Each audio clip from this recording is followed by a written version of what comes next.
Welcome to Unhinged with A&M. I'm Miranda. And I'm Ari. Welcome back, guys. This episode is brought to you by the Midnight Oil Bookstore. Yay! Love our sponsors. Our sponsors are the best. And because this is sponsored, you know what that means, guys. We're going to talk books. Books. So current reads is what's going on right now because we're finishing off Dragon Strong. You know? Yeah. Get to see what I did there. Yeah. Oh, I have my reading log. Good. I'm behind on coloring it. I don't know if you have your reading log. I do not. I brought my fourth purse. Let's see. I have 3 books colored, and I think I need to color in 3 more books. So that would leave me with 1, 2, 3, 4, 5, 6, 7, 8, 9 books left to color. Nice. And that's 40 pages a book. So Ooh. That was compared to the 20 pages that we started off with. it's fun. It gets me to is. read, except I've been awful at reading. It's I mean, fine. It's fine. We only have a goal of reading 15 books this year. Yeah. I'm officially 5 books into my 15 books of the year, though. Good.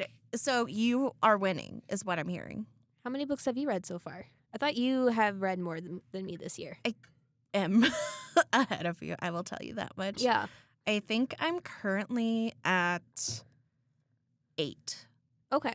Yeah. Nice. So I feel like that means you're ahead. Yeah. I'm just a Well, little no, I'm like right on time. right on time. Oh, yeah, this is the... Oh, no. No, you are ahead. This is the 7th month of the year. Actually, I've read 6 books. This is currently my 7th. Okay. Yeah. Okay, so yeah, you're right there. Yeah. Well, I guess if you're reading 15 books, though. You're I don't not- know. I don't know the math of how many books you're supposed to read a month to Well, be 15, The 12 Goodreads months. app says I need to read one more book than I'm already on. So it says I'm Goodreads behind. does say that. Let me see what my Goodreads says. Here, I gotta...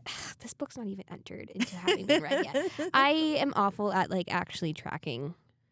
Well, because there's the current read section. Yeah. And then there's the finished book section. Yeah. And I don't know why, but it's so hard for me to switch over the current to the read and, have it, check mark off the counter. Yeah. So, I don't know what I'm doing. Fair. It's fine. Oh, my gosh. And the book that I'm currently reading is a book that I've read a million times as a teenager. So it's even more difficult. I'm going to deal with this later. I'm going to probably forget to deal with it later. But listen, it's fine. It's fine. It's fine. We're okay. Yeah. All right. Speaking of current reads, what are you currently reading? I am reading a series called Under the Oak Tree by Suji Kim. Nice. The artwork for the covers of these books have been so pretty. They're so pretty. I agree with you. I think this third book is my favorite. This is the second book. That's the second book? This is book 2. Okay. Then second book. Yeah. I like the cover the most. Yeah. Me too. This is the cover I saw, and I was getting it. Hell yeah. And they have the cutest sprayed edges, and this Mhm. one says, "Oh, I shall love thee until my dying breath." I'm I need Beautiful. some Shakespeare like that in my life. Yes. Love it. And then, what book are you reading? So I'm reading a childhood favorite of mine. It's a young adult book called The Iron King by Julie Kagawa. Ooh. It gives dryad, it's nature feeling. Yeah, the so cover. it takes place in the Fey world, so Mhm. Fairyland. See, I knew where I was Exactly. going. Yeah. And it's got the summer court, the winter court, and there's a new court that, because the courts in Fairyland, they all come from human imagination, right? Uh-huh. And I feel like that's pretty common for most Fey stories. In this series, the Iron Fey series, a new court is coming out of humans' love for technology. Oh. And iron's very deadly to the normal Fae, so it's a really big deal that suddenly there's this iron court. And the premise of the first book is essentially finding the Iron Court and the Iron King. Ooh. And the protagonist, she has to go save her brother. It's a whole thing. I can get into a little bit more later. But Yeah. this is the 10th anniversary edition cover of the Mhm. book. I've read this series so many times as a teenager You literally that were the out. pages are literally like falling out of the book Yeah. because I've read it so many times. And then I decided to reread it because, one, I haven't read it in several years, and it was my favorite book as a kid. And then I also got these 10th anniversary edition covers, and they've just been sitting on my shelf for a couple of years. So I was like, I should probably read them rather than just have them be trophy shelves I mean, or shelf trophies, whatever. book trophies. Book trophies, yeah. Yeah. I mean, book trophies, I'm here for it. Yeah. You know, like this is like, this is the biggest reason I love hardbacks is that they really are like book trophies because it's like They're, yeah. hefty. It's pretty. I usually am not the kind of person that will go out of my way to buy different editions of books that I already own. Mm-hmm. But like this one felt justified for me because, one, the covers are beautiful. Mm-hmm. Like all the 10th anniversary edition covers are beautiful. And she continued the series a couple years ago, actually. Yeah. After like 10 years of the first book being out. And I needed the books that matched the new book covers too. So like obviously. And also the series just means so much to me. So like it's worth it. It was worth getting books again that I already own. Yeah. Yeah. I mean, I did that with Quicksilver, not because of like I loved it so much, but I love the series. Like it's so far so good. I haven't read Brimstone yet, but she because like she blew up off of like TikTok and stuff. Her original book cover switched. Yeah. And then from Quicksilver to Brimstone, like Brimstone was very much like aesthetically pleasing, like really nice to look at. And then Quicksilver was very much like, I'm a new author. Look what I could do. Like very not as polished as like you would want a cover. And so it was like reimagined with, you know, the same theme in mind. And so I was like, well, you have to get the one that matches. I had to get the one that matches. I've been thinking, so I own all 3 books to the Fourth Wing series, and I got the 3rd book right when it came out on Storm, and it's a special edition of the series, but the first 2 aren't, and I'm like, shit. They don't match. I'm almost tempted to try and get the special editions of Fourth Wing and I'm blanking on the second book's name. Oh, the first 2 books. Yeah. But I'm like, I like this series, but I don't know if I like it enough to justify owning more than one copy. I don't know. See, what I did was I traded in my old book of Quicksilver, and I resold it back at the Mineral bookstore. Sponsored today. Ooh. See, that's so smart. I could probably just do that too. You should probably just do that. I have this weird thing though, where once a book is in my possession, I'm like, it's mine. No one else gets that. It's that's mine. Why you trade it off. It's still mine mine in a different form. It's still my book. I don't. This is a hoarder symptom. Is it hoarding if it's books? Yes. What if it's just books? Nothing else? Yes. Damn it. I've seen your collection. You aren't nowhere near that yet. Yeah, so you're good. You're good. Yeah. I do have a lot of books on my shelf that like I bought after I like checked them out and read them at the library. Yeah. Because I read them at the library. I'm like, ooh, I liked, again, book trophies. Trophy. I want to do that for this other series I read, and it was like I think it was college that I started reading this series. And I can't remember off the dang it, and I brought the wrong bag today because I have all my stuff recorded there. But it's by this French author, and it's a young adult, and I love it. And I'm like, I wish I should get the physical copy because I read also the physical copy at the library, and I was like, I could do more. Have you ever read a book on your like an ebook? Yeah. And then bought a physical copy after you read? Yep, I've done that too. I've done that with Tess Bailey. Fair, yeah. Because I remember I got a Kindle when I was in high school, like right when Kindles were becoming like really popular. They were like e-readers were the fresh thing. I've discovered that I actually don't really like e-readers. I prefer having the physical book in my hands. I don't know why, but I prefer having the physical book over a tablet. Yeah. I don't know. I flip-flop. Like, some books, I feel like I could only get through it if it was digital. Fair. Because, like, how do I describe this? Some authors, like, when they're writing, like, the print size, you know? Yeah. Like, I can't get through this page fast enough. And Fair. it doesn't feel like I'm progressing in the story, even though I am. Fair.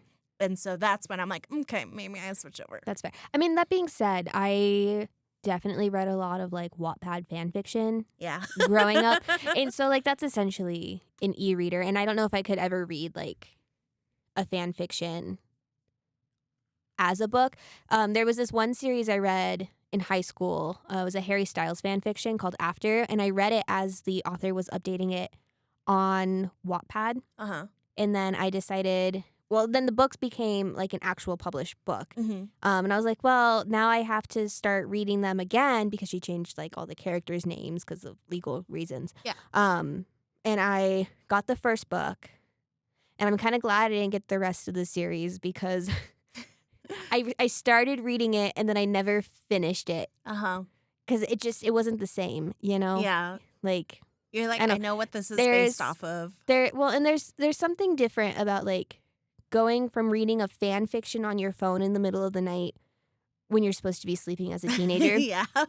to having the physical copy in your hands. It's like, no, I mean, maybe if my first like introduction to the series was through the physical book, maybe that would have been different. But That's fair. it didn't have the same feeling as, reading it on my phone in the middle of the night when I was supposed to be asleep. You know, I feel like this is a good segue for my book in a particular because so Under the Oak Tree, it was originally like a Wattpad novel of sorts, you know. Yeah. And then someone was super passionate about the story and they're like, hey, could I make this a webcomic? Yeah. And that's where I originally found this series was off of Manta Comics, which is like a webtoon series. And so the main characters of these books, I don't know if you want me to dive in. We're diving in, guys. Dive in. Woo. So the main character is a girl named Maximilian. She goes by Maxie, and she is the daughter of the Lord Kelps. Yeah. And she marries this guy named Riften, and you know, like he's this like big, broad, and handsome man, Ooh, tall, dark, and handsome. Yeah. We're like, oh, hello. And it goes about like he comes back from this dragon campaign of literally defeating a dragon in this mythical world. You're like, what the hell? And he's like, I came back for my wife. And she's like, Ooh. what? My wife? My wife. And her father's like, oh, yeah, he better come back for your wife wait, hold on. He better come back for you. Yeah. Because what happened was after the dragon campaign, the king of the land was like, hey, since you killed a freaking dragon, you should marry my daughter Agnes. Okay. And Riften refused. He's like, I'm already married. And so it goes to Maximilian's perspective of like, oh my gosh, I hope Riften still chooses me. Yeah. I don't blame him if he doesn't. I'm a terrible, I stutter all the time. I'm ugly. Like, she does not think highly of herself at all. Girly. And her father doesn't help because, if she stutters, he hits her, you know? Shit. Yeah. And so he also just demands, she never speaks. So if she's like, I shut up, bam, don't speak around me. Well, I don't want to damn. hear your voice, you know? Well, okay. Very abusive, very traumatic. Yeah. So this girl thinks she has no worth. And so Riften comes along. He's like, I came back for my wife. And she's like, but I thought you would have broke off the marriage to marry the freaking princess. And he's like, what are you talking about? Like, I don't care what anybody else says. Like, I made a vow that day and I'm keeping it. Aww. So he whisks her away to his castle and she starts her life anew. And just anew entirely. Yeah. Like, she reinvents herself.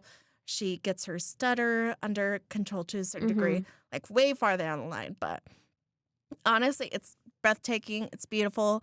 It's also super spicy, so don't give this to your Love kids. that. I mean, we love a good spicy novel. I mean, when they're just the description. I'm you gotta take it in doses. Makes you blush. Makes me blush. And here, there was one day we were at the Armory, and you were telling our friend, because I was reading pure smut. Yeah. And you were reading Under the Oak Tree. And I remember our friend being like, what are you guys reading? I'm like, I'm reading smut. And you tried to be like, I'm reading wholesome. And I'm like, girl, It has its moments. Like praise has its moments too. he got me there. He got me there. I mean, oh my gosh. But it's a really good read. Yeah. I love it. And it goes into like magic and building up like a castle from like scrap. And I don't know, it gives like some world building that like I would world desire in games. You know what I mean? Yeah. And when it gives it to me, and I'm like, okay, cool. And they're like, and then they fuck. And I'm like, yes. let's go. I love it. So it started off as a webtoon No, it series, started off as a novel, then it Okay. got adapted to Oh, a okay, web yeah. comic, Mm-hmm. and now it's like being printed into a full That's novel. cool. So book 3 just came out last month, Okay. and then the final book 4, comes out in November of this year. Okay. And it's like they're not like new books each time. No. It's like just a straight continuation. Yeah, pretty much. Yeah. So like usually new books, it's like chapter 1, chapter 2. Yeah. It's like, and the start of this book I think was like chapter 18. Yeah. So Nice. different. That's kind of cool. It's different. It's different. Yeah, Yeah. but I like it. Good. I Yeah. think it's pretty. It is. I love it. The artwork's really pretty. I know our listeners can't See see it. the cover or Guys, anything. look up Under the Oak Tree by Suji Kim. It really is gorgeous artwork. Is the Yeah. webtoon or like the webcomic artwork like the cover or It's similar. This is definitely like a lot more detailed. Yeah. Webcomics in general like have to be a little bit more Yeah. simplistic. But even So then, it's easy it's to still, digest. it's like beautiful. Yeah. Like I'm going to show you if you want to describe it to the listeners. If I show you, Oh, an I can try my image. best. But here's like a small like panel of between the two. She's naked. I didn't even look really. I was just like, yeah, that's one. I mean, it's covered. yeah. But like that's her boobie. Aw, okay. Yeah. Oh, this is pretty. I like something I like about like webcomics is that like ooh super detailed scene and then cartoon like anime shocked face Right. when the panel above it is It's like super this detailed. super detailed handsome man, and then she's got her super anime shocked face. Yeah. This is pretty. Yeah. Are they having sex? I mean, like I said, they have sex many a times. Okay, throughout because the she's series. naked, and then in that last panel, it's harder to see, but he's got her pressed up against the tree. I mean, yeah, definitely very Good for her. I mean, their first meeting was like because olden times. Yeah. Was like they got married under an altar, and that was the first time she saw him. hmm And they're like during your wedding night because like maids, you've seen Bridgerton. For people who've seen Yeah. Bridgerton, Mother Violet Bridgerton, you know, she doesn't describe anything like Yeah. whatsoever. She's like, well, you get together, hmm and then you become one. And that's all she says. And is super awkward about Yeah. it. And like the maids, the attendants hmm did the same to her. They're like, so your husband's going to do stuff to you? Just lie like a doll. That's it. That was the only instruction they Ugh. gave her. They're like, you're not supposed to enjoy it, is what they also told her. And she's like, okay. Okay. So she lost her V card, and it's painful no matter what. Yeah.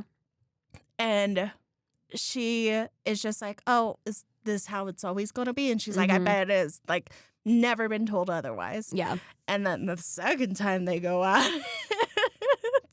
she's like, oh, it's not painful. Yeah. And I'm like, yeah. And he shows her the world. Beautiful. Good for her. I love it. I love it. Good stuff. Yes. Yeah. But other than smut, like, Mhm. how's your book? My Well, book? bouncing from like very not as wholesome. So my book has no smut. Yes, very YA. I actually first started the first time I read this book was back in 2011. Ooh. And it already been out. Like the first two books had already. I think the third book had just come out when I got into the series. I feel like that's a trend. Like, it's always, like, Yeah. later on in series Mhm. where you're like, oh, that Well, and exists. this was a series that never got, like, super popular. Mm-hmm. But, like, I wish it got more popular. I'm kinda glad that it didn't get more popular too because, like, I feel very niche, like You had to be one with the group to, like, Yeah. have know this book. Yeah. So this book is great. So it is called The Iron King by Julie Kagwa. And the first book follows along with 16-year-old Megan Chase. It opens up, it's the day before her 16th birthday. Things are kind of starting to look a little weird around her, like Mm-hmm. things that she's not used to. She's like the swamp girl that everybody at school makes fun of. She has one best friend named Robin Goodfell. And then like a little brother named Ethan. And on her 16th birthday, she gets publicly humiliated by like her crush, the jock, at her school. Yeah. Like absolutely publicly humiliated, awful. And so then she gets home and her best friend's like, oh, I will help make everything better. We'll celebrate. But then like there's this mysterious figure standing in the woods and he's like, I have to go take care of this really fast, but we'll meet up later. And so then Megan gets home and finds her mom lying on the ground. And she has to go to the hospital. Her brother is acting weird. Her whole 16th birthday sucks, essentially. But then as the night goes on, like her brother attacks her and she's like, what is going on? And Robin, her best friend, is like, you're starting to see them. The glamour is starting to lift off. And it turns out that she is part fae. Oh. She's half human, half fae. And it turns out Robbie Goodfell, her best friend, is Robin Goodfellow. For those who don't know, Robin Goodfellow is a character from Midsummer's Night Dream by Shakespeare. Oh, is that why you love Shakespeare so much? Partially, yeah. I mean, Midsummer's Night Dream is still like my favorite Shakespeare play, regardless. But Robin Goodfellow, aka he goes by Puck in the book. He is from the Shakespeare play. Like he's the Robin Goodfellow, the one that tricked Titania with the horse head, all that. So he takes her into Fairyland because it turns out her brother was kidnapped by the Fae and replaced with a changeling. Mm-hmm. So she has to go, and there's probably going to be spoilers for both books, kind of. Should have did a disclaimer. Yeah. I'll put that in the comment, the little description, yeah. you know? So she has to travel into Fairyland to go find out who kidnapped her brother. Mm-hmm. And so he takes her, so Robin, Puck, they are going through the forest, the wildwood, to get to the summer court, where she finds out that she is not only half fae, she is King Oberon's daughter. King Oberon and his wife, Queen Titania, are also from Midsummer's Night Dream. Mm-hmm. So she finds out that she's the half-daughter of Oberon. Her brother's not in the summer court, but there's the winter court with Queen Mab and her 3 sons, and her youngest son, Prince Ash, is like indebted to capture her and take her to the winter court because she's the half-princess of a really powerful the half-daughter of a very powerful king. Mm-hmm. Sorry, words are hard. Yeah. And he has, and like everybody wants to use her for their own gain, but she's on one specific mission to find out who kidnapped her brother. Okay. And then she escapes the summer court and then finds out that there is the Iron Court, and they're the ones who kidnapped her brother. And the Iron Court is very scary and dangerous because iron is very poisonous to Fae. So she makes a pact with Ash and has to go, like, save her brother from the Iron Court. Oh. Yeah. I like that. Yeah. And, like, it's the first book sets up the whole series really well because there's 3 main books in the series. And it's all about, like, a war against the Iron Court. So the first book is setting up, like, where the Iron Court is, the rest of the Fairyland discovering who the Iron Court is and, like, what they're doing all the way up to, like, a war with the Iron Court in the 3rd book. Dang. Yeah. I like that. Yeah, it's really cool. And then Megan and Ash fall in love. Ah, love it. And it's like forbidden romance because he's prince of the winter court and she's princess of the summer court, and that's a big, big no-no. No. You're not supposed to do that. They've got such a good romance, though. And, like, the series does end up doing a love triangle, which is one of my, like, least favorite tropes now, just because I think it was so overdone back in like the 2010s. Yeah. Everybody had a love triangle. Everybody had a love triangle, but like it turns out that Puck had loved her like forever, and they had like a little bit of a romance in the second book, but ultimately she chooses Ash. I remember I had friends in high school where I was like, I'm Team Ash. They're like, I'm Team Puck. And I'm like, Ash all the way. And that's who she ends up being with in the end. Yay. So, yay. It's Tina, Edward, and Jacob all over again. Yes. Oh, but it's so good. And I know there's no smut, but the world building is amazing. I think I discovered where I get a lot of like my gory horror writing from, because I'm rereading this as an adult. I'm like, this is kind of graphic in some scenes. I'm like, wow, that was really bloody. Yeah. It's crazy, like, rereading stuff, because I kind of, like, reread Under the Oak Tree as well, because, you know, reading it in the webcomic form versus the novel form are two very different beasts. And, like, reading the webcomic, it was always, like, flutter to the butterflies, like, it insinuates what's going on. Whereas the novel, like, heavily details what's actually going on. And so I get that. Like, seeing it from a new perspective, you're like, oh, yeah. Yeah. That makes sense. Yeah. Well, and again, I've read this book. I've read this whole series a million times probably. But this is my first time revisiting it, and probably, like, gosh, it's probably been, like, 10 years since I last read it, which is crazy because of how often I read it. I remember... There was a time where I would, like, finish the series and I would restart it. And my mom would be like, you should read this book instead, trying to get me to read something else. And I was like, I want my comfort story. Go away. Oh, my gosh. Yes. Yeah. I love that.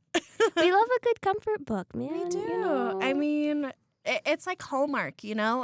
It's warm. It's safe. Everything's expected, you know?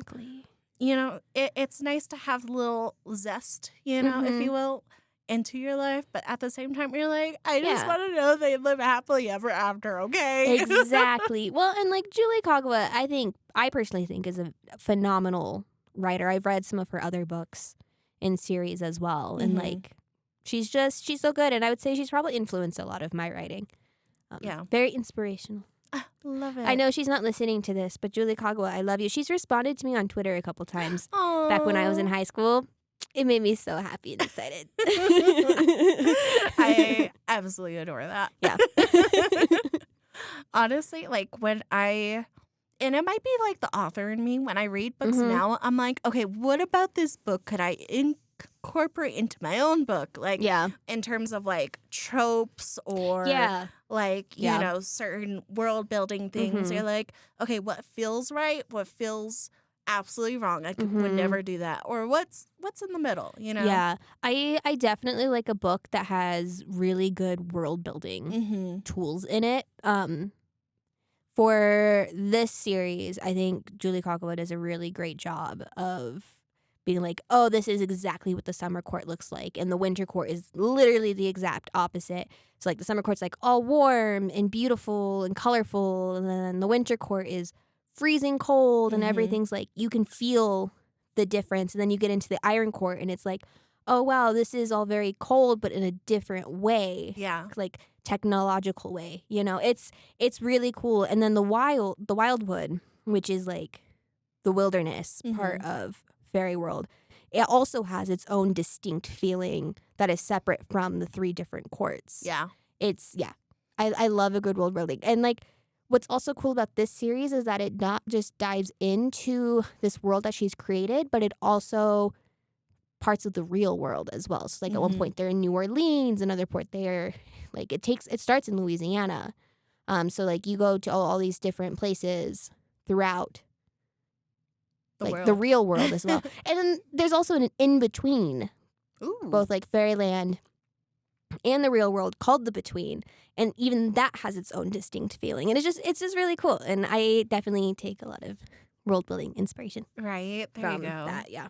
I think for Under the Oak Tree specifically, like, so Maximilian finds out like she is able to use magic. And so she goes to the one mage within vicinity, Ruth. Yeah. And she's like, I like, she wants to help out. Like, Mhm. let me help my husband now. I want to do whatever I can. And Ruth is like, oh, do you know basic arithmetic? And she was like, yeah. And he's like, great, I'm going to use you.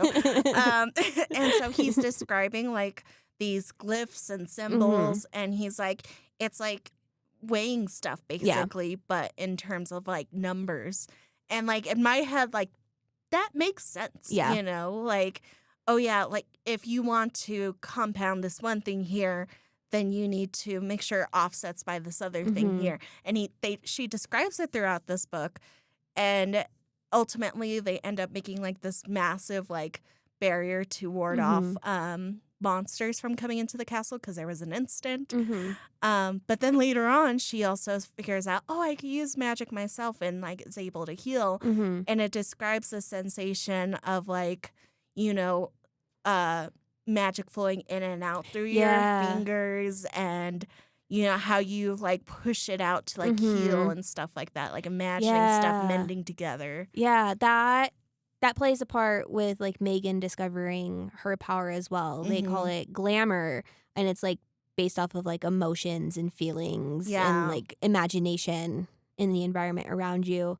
And it talks about, like, her trying to channel and, like, really feel that glamour. But if you believe too hard, it's not going to work. Yeah. It has to be an instinctual process. Yeah. But if it's not already instinct for you, it's hard. So it's really cool, like, feeling with the protagonist, like, of what that would feel like. Yeah, trying to channel that magic. And then when they do channel the magic, it's really cool and exciting. And it's like, oh, yay, you did it.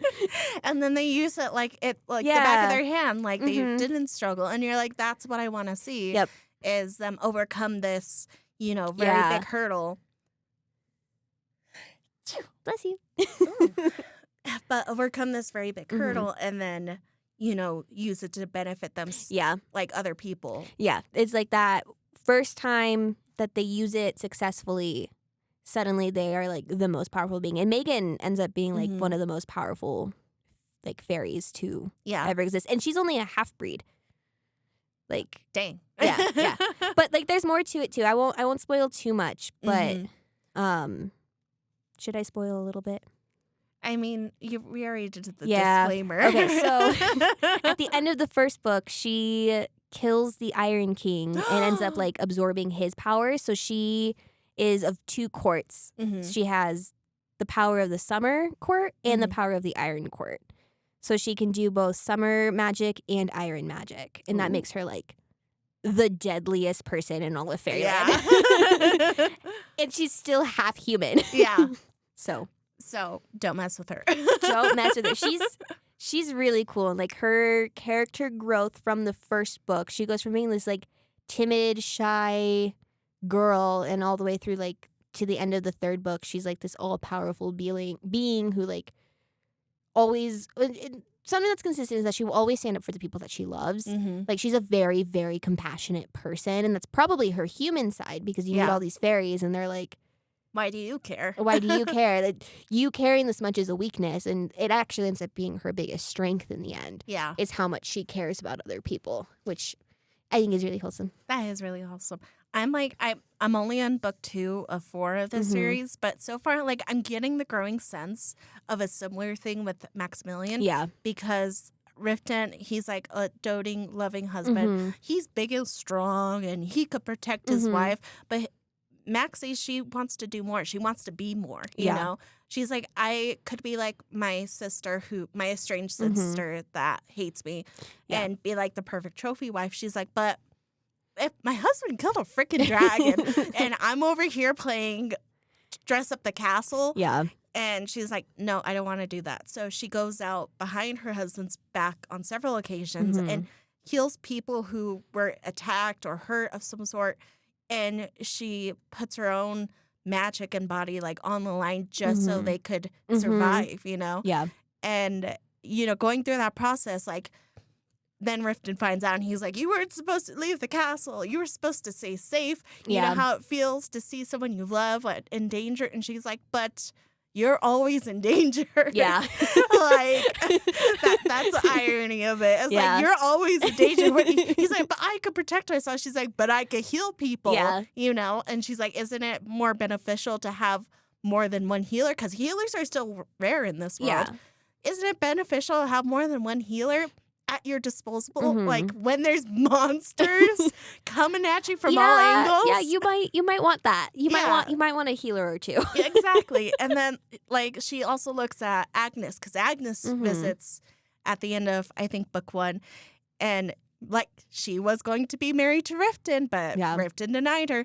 But Agnes, also a woman, also a sorceress, helped kill this dragon with Mhm. Riften, yet he doesn't treat her any differently than the guys. But Maxie, no, she's my precious. She can't lift a finger. She's not supposed to. She's supposed to be adored with jewels and look beautiful. So dainty. Well, and so dainty. cute. Because she is dainty, because she was hardly ever fed. She wasn't really given the opportunities to grow as a Yeah. person. So her trying to become more becomes such an adverse thing where, Mhm. and I'm hitting points throughout the book of like, my love for Riften goes deep. Yeah. And she's realizing that. But also the need to help goes deeper, you Yeah. know? So like eventually there's going to be like a cataclysm of Mhm. sorts. Like you see it. It's foreshadowing it Oh yeah. of like, okay, someone's going to break. Mhm. And I think it's going to be Maxie saying, don't tell me what to do. I'm going to do what I want. You Hell know, yeah. like, Pop off. because it's just, it's resonating. It's boiling, you Yeah. know? And I'm like, oh no, she's we're going to getting flip there. it. We're getting there. I like that. Yeah. Yeah. Yeah. And I don't know. It was also like, I try not to do this much anymore of like being like the victim complex, like, woe is me. Yeah. Like, Fair. hate that. That was younger me. But We're grown now. we've grown now. I feel that I definitely had a victim complex Yeah. when I was a teenager. Woe is me, guys. What was me? You don't know how hard of a life I lived. It was really not that hard. It wasn't that hard. But it like feeds into that victim Yeah. complex of like, yeah, my life is hard to some degree, but I make it better. Yeah. And like I could show up and be like, nah, fuck you, man. Like, and Yeah. go on and Yeah. go past my merry way. And her constantly like showing Riften like, I love you, but Mhm. you need my help, obviously. Yeah. Like, I don't know what kind of logic you're going Yeah. at, man. Yeah. Yeah. I like that though. Yeah. She sounds cool. She is lovely. I absolutely adore her. And the way she like thinks about things, Mhm. I'm like, oh no, don't kiss me in front of the servants. Yeah. And like, but at the same time, like if she's like hot and heavy, she's like, go at it. Yeah. And then he'll walk around naked and she'll be like, no, don't walk around naked. And I'm like, girl, you just went at it all night with him. Calm down. That's funny. She's like that. precious in her own way. Yeah. What's really cool about Megan is that she goes from being like caring a lot about what other people think about her, Yeah. you know, because she grew up in the sticks. She had to buy her own cell phone because her parents were like so old fashioned. They were lucky they even had a TV and a Mhm. dial up computer in their house, right? Yeah. This took place in like the 2000s, by the way, guys. So it's dial up. and her phone was like a flip phone. Yeah. And that was like the thing. The big like smartphones didn't really exist yet at this point when this series was written. But she grows up being like, she's like, everybody like bullies me. Mhm. I'm like the weird kid. I take everything to heart. And then she goes on this adventure where she gets like kidnapped by goblins and have to escape a goblin camp. She takes on like a dragon at one point. Giant monsters are like attacking her and she has to go through all of this. She literally watches like people die and then she gets back to her hometown at the end of this book and all the characters are like, oh my God, it's you. Ha ha ha ha ha. We heard you like got pregnant and then that's why you've been missing all this time. And they like Wow. immediately go back to making fun of her and she just stares at them and like, I used to be afraid of you guys.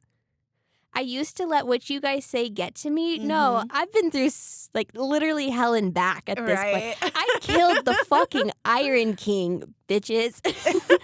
You guys are below me now. And Right. she just like stares at them and is like, okay, whatever. You guys can say what you want to say. I am extremely powerful. and I've been through all this like turmoil that like your words literally have no more effect on me, which I think is cool. Oh, I love that. She like finds her confidence, which is cool. And that's what you need in YA books. Is like you find your confidence. She's a great heroine for sure. I like her. I really like this series. I love it. I was about to say, I'm like, I should read that. And then you're like, she gets captured by goblins. I'm like, oh, does she? And monsters. Oh, no. Not in a sexy way, Ari. Smut's ruined me. Say, I love a good smut, but you would probably like this series. Yeah. Because it's got, like, all kinds of monsters from all different kinds of, like, lore and not in a sexy way. You're talking to the girl who's writing a book about all kinds of different monsters. I will say, Ash is very sexy. Okay. There's, like, a scene in the third book where it's like a fade to black moment of, like, their first time, right? So it never goes into detail. And it's not until the third book that you get that with them.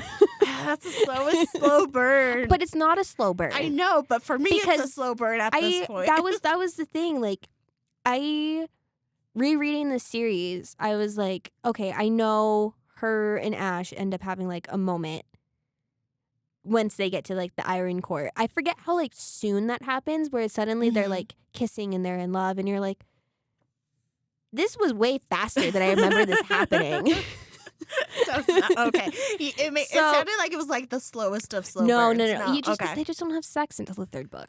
That's it. Rude. But like they are like fully, deeply devoted in love. But remember, she's 16 when the series starts. Okay, yeah. Oh, sorry, I forgot that crucial part. My bad. Erase everything I've said up until this point. She's like 18 by the third book, but like it's still young responsible. Adult. But like this goes back to our last book episode, right, where we compared young adult and smut, right? Oh my God, we did it again. But this does it correctly. Yeah. Like, you still have this deep, devoted love to the characters, and you're rooting for both, like, the love, but it's not all about the love. It's about the adventure and the world and the trials that Megan has to go through, in the first book at least, to save her brother, and then she has new trials in the second book, new trials in the third book. I will say, before you dive into this series, it is long. Okay. So there are 3 original books that follow Megan's story, right? And then there's a 4th. Is there a box edition I could get? With the 10th anniversary edition, there might be. Okay. I'm not sure. But so there's 3 books in the original series that follow Megan. Okay. And then the 4th book follows Ash's point of view. Okay. After like the events of the first 3 books. It's a cute little series. And no, it's a cute little book. I really, really like it because it's like, it's all about like his love for Megan and like truly being able to be with her in the end. And then there's another trilogy that follows the story of her brother Ethan as a teenager. So does it rewind to like when he was captured and stuff? No. So it's like in the future in the first iteration of the series, the original series, Ethan is a child. Okay. He's only like 5 years old, or maybe he's only like 4 years old when he gets captured. And then in his series, it's him as a teenager. Oh, okay. So like a big jump forward. So it's like a big jump forward, and it follows him and another character. I won't spoil that one for you. And like he has to go back into like fairyland, and like he has this whole stuff. He ends up falling in love. It's a cute series too. And then she continued the series again a couple years ago. And I've only read, I think there might be 3 books now. I think they're in 3 different points of view. The Iron Raven, which is the one that I read, is in Puck's point of view. And it also takes place after the events in the original series. Like it's its own like, I don't know if it's a standalone. I haven't read the other books that have come after it, and it's been a while since I've read that one, and I've only read it once. So like I'm rereading the whole series right now, so I'll be able to like give you a better idea of what that is. But it takes place after the events of the original Iron Face series, and then I think Ethan's series is called the Call of the Forgotten series, and so it's like different series in the same series in the same universe. If that makes sense, yeah. And none of it is like a rewind of what's already happened. I like that. Yeah, it's like a continuation of the world, which I think is really cool. Because I don't mind when like new books come out that are in the point of view of another character, but you're still reading like the same story. Mm-hmm. I don't know. I like the way that she does it. Oh, I hope my book someday lives up to your expectations when it comes out. Because you're like, I love all these parts, and I'm like, my book's written like that too. I think that's why your books fascinate me so much. Is because like it reminds me a lot of the same elements in this series, which is why I think you would really like this series. Okay, that's fair.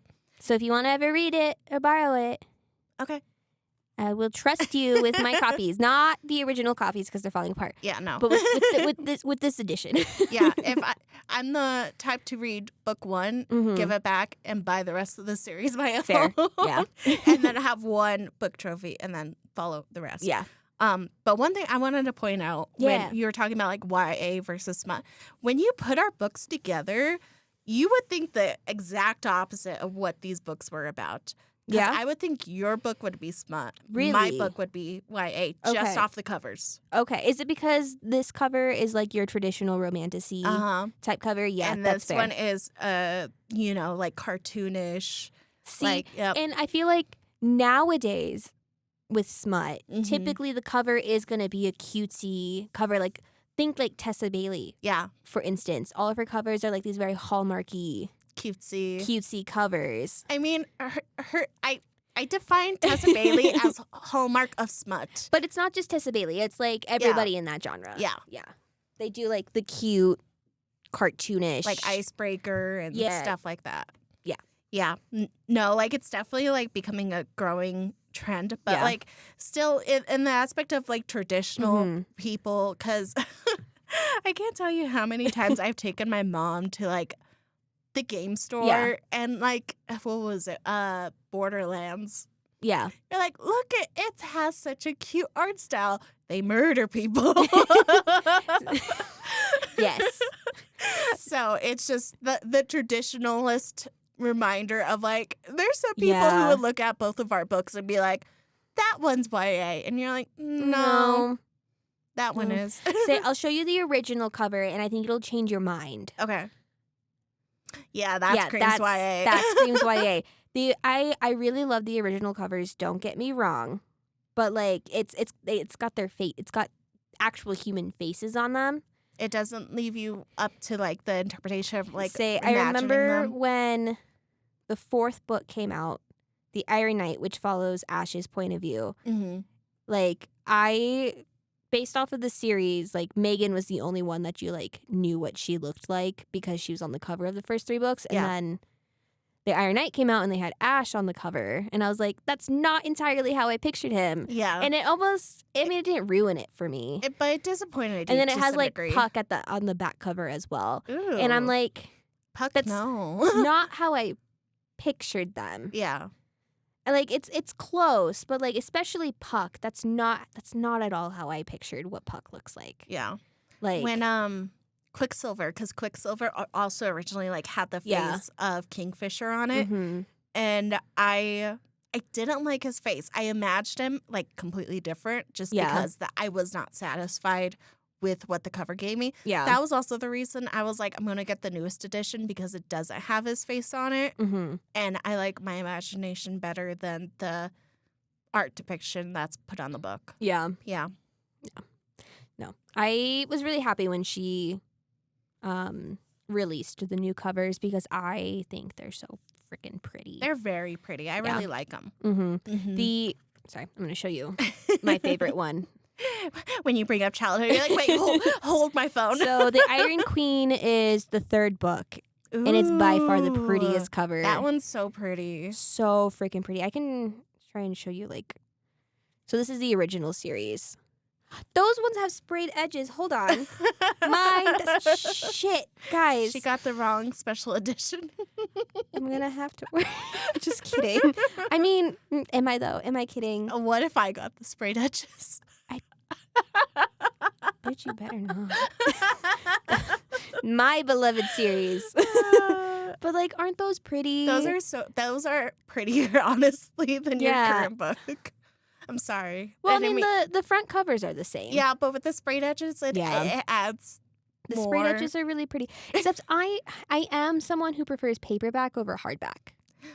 See, I'm one to prefer hardback over paperback. I like holding a paperback more than I like holding a hardback. I ruin my paperback.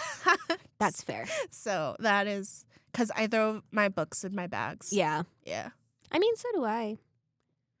But I still ruin them. That's fair. Having books back in high school was almost impossible. Fair. I ruined a whole textbook once. Fair. How? Yeah. Water. Oh, okay. I mean, that happens to everyone. Does it? It's more common than you think. Oh, that sucks. Yeah. That's why I always bought my textbooks. I never rented them or borrowed them in college. I would always buy them. Just on the off chance that I take very good care of my books, though, so it's not like I ever actually ruined any of them. Mm-hmm. But, on that off chance, accidents happen. Yeah. Yeah, no, I've legitimately ruined some books, but oopsies. It's fine. It's fine. Okay, bestie. What do you think the lesson is today? Oh man, I don't know. About books?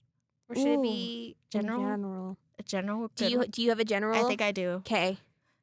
It's cliche. It's okay. We're readers. We don't mind cliche. Okay. Then, if you don't mind me, don't judge a book by its cover. Ooh. I mean, yeah, because you look at my book and you're like, smut. And I'm like, no, honey. And then you look at my book and I'm like, YA? No. Oh my gosh. All the books are on the back. I didn't have to pull up a picture on my phone. I could have just showed you them. It's okay. They're so pretty. It was the extra effort that I appreciated. Yeah. Yeah. Yeah, it's because I go above and beyond for you. You do. And I love that. I go above and beyond for you too. Yes. That's how friendships work, goddammit. You should read the series, though. It would really make me make me happy if you read the series. Really, really happy. Mm-hmm. And anyone else listening too. No one has really read the series unless I've asked them to read the series. So you should. I've seen them at the Midnight Oil bookstore before, guys. Sponsored today. By the way. Mm-hmm. And you could probably, if they don't have it on their shelf, you could order books from them directly as well. And it usually takes only a week or two for them to come in, depending on when they put their order in. I feel like you would have to be in the community to really appreciate this series of Under the Oak Tree. Yeah. So if you read the series, I highly recommend it. Mm-hmm. If not, pick up a Tessa Bailey for me, guys. Yeah. They're everywhere. The Midnight Oil bookstore has a bunch of Tessa Bailey books. It has so many. Because Ari specifically told them. Listen. And then they didn't, because they were trying to expand their romance section. You're like, Tessa Bailey. And then they wouldn't stop just ordering Tessa Bailey. And you're I finally told them, guys, stop. You guys can stop with the Tessa Bailey. There were so many. I was like, I already own all these ones. You guys need to stop. But yeah, make sure you guys stop inside the Midnight Oil soon to pick up your next read. If you clear out the Tessa Bailey section, I will do whatever the top comment in this YouTube Spotify section says. We haven't had any comments, which is also why we had one comment. We had one comment on episode 1. No, Nelson commented on his episode. Did you not see that? I responded to it. What did you say? Well, he said this was so much fun. Aww. And I responded we're so happy, something I don't remember, but I was something we're so happy to have you. We're so happy you joined us. Yeah. Things like that. Yeah. Okay. Yeah. We've had 2 comments in 21 episodes. Oh, that's right. We did have a comment on the first episode on Spotify. Yeah. From my friend. So, if we get one new comment and they're like, okay, dare me to read a book of your choice. Okay. Commenter. I'm going to comment. You're not Ari, allowed. I dare you to read the Iron you're not allowed. If we were allowed to get free Nelson food from his previous episode, then you're not allowed to get a free Ari, I'm going to force you to read the book. I'm going to read that series at this point. Don't you worry your pretty little head about that. Good. But yeah, guys, make this interesting. Let's see if we could blow up the comment section. If we do, that would be pretty cool. Well, we both read it. We both have to read it. Also, you guys should comment your favorite book. Your favorite book, but also if you discovered us from social media or from our day at the bookstore where we worked. you guys might not get to this episode for a while because there's lots of episodes. This is episode 21. 21. Oh my God, we're old enough to drink. Yes. Oh, we should have taken shots this episode again. God damn it. Damn it. Where's Paolo when you need him, guys? Every time. I need my shot of kinky, you know? Exactly. Like, bro. Next time. Next time. All right. Well, thanks for listening, guys. We appreciate each and every one of you. Mhm. All right. Okay. Bye.